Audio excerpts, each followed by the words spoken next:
mentioned this. Today is the second hearing in the chairman's examination of Crossfire Hurricane. That's the FBI's investigation into Russian election interference and ties to the Trump campaign.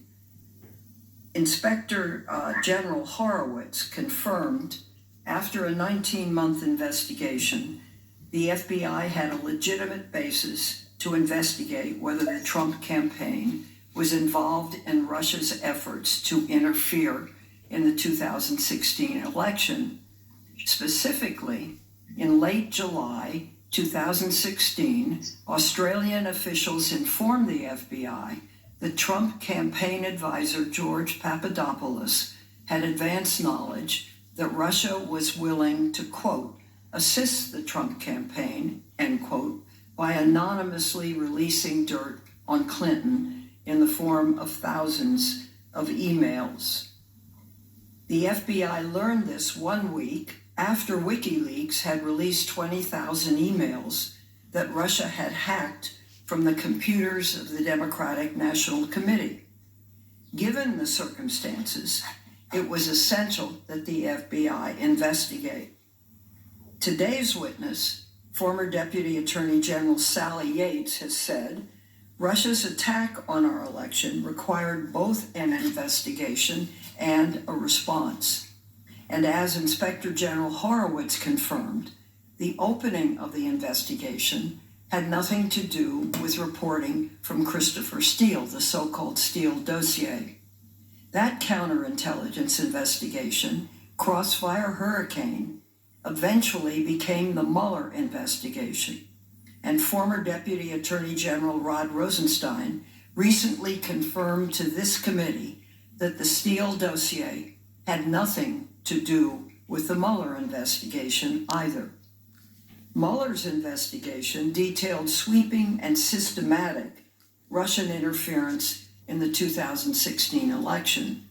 The special counsel determined that the Russian government, quote, perceived it would benefit from a Trump presidency and worked to secure that outcome, end quote.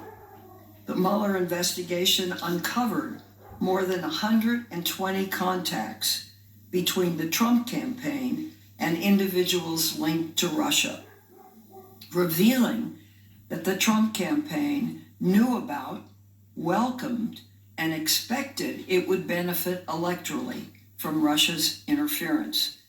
The investigation also established that individuals associated with the Trump campaign repeatedly lied to Congress, the special counsel, and the American people to conceal their contacts with Russia. We also disagree with President Trump and his allies' claims about Michael Flynn, namely that Obama officials, including Vice President Biden, unfairly targeted Flynn in order to undermine Trump's presidency. And the facts are well known and not in dispute, but let me review them. In late December 2016, President Obama imposed sanctions to punish Russia for its unprecedented attack on our democracy. That same day, Flynn spoke several times with Russian Ambassador Sergei Kislyak.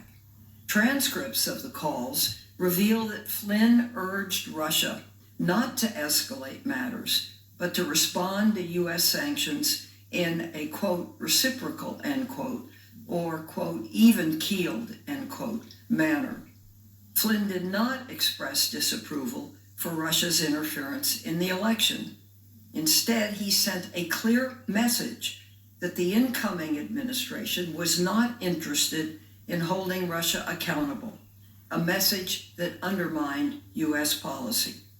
When Flynn was interviewed about his conversations with Kislyak as part of Crossfire Hurricane, he did not tell the truth. He was charged by Special Counsel Mueller and pleaded guilty twice to lying to the FBI.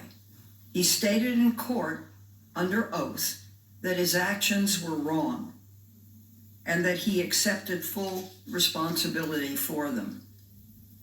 Despite Flynn's guilty pleas, this May, Attorney General Barr intervened to dismiss the case over the objection of career prosecutors. Flynn was not treated unfairly. In fact, it appears that he was granted favorable treatment by having the Justice Department seek to dismiss his case even after he admitted guilt and took responsibility for his actions. I believe this sends the wrong message. It signals that it is acceptable to lie to the FBI, and it raises legitimate questions about whether an ally of the president received special treatment.